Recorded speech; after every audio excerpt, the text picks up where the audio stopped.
as I like to call it, as the second phase in development of the consumer, now people are looking for things that are really going to support them with their health. People want to gain more information. People want to meet people in their community that are also going to be on a similar timeline and similar journey as them to go and maybe do cleanses together and things of this nature. Now, how does that relate to a drive-through? It's because you may want to think about how important it is that you facilitate these kinds of relationships, these kinds of experiences. If you only have a drive-through, it may be difficult to do that.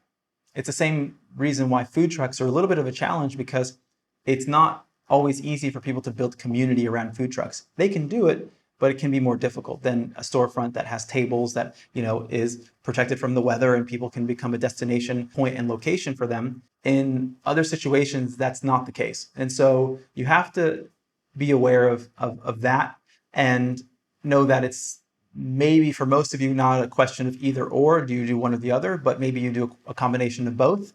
But understand first and foremost what kind of experience you want to facilitate, because if community is one of your biggest driving factors and values and you want to build deep relationships with your community, maybe having a drive-through could hinder that.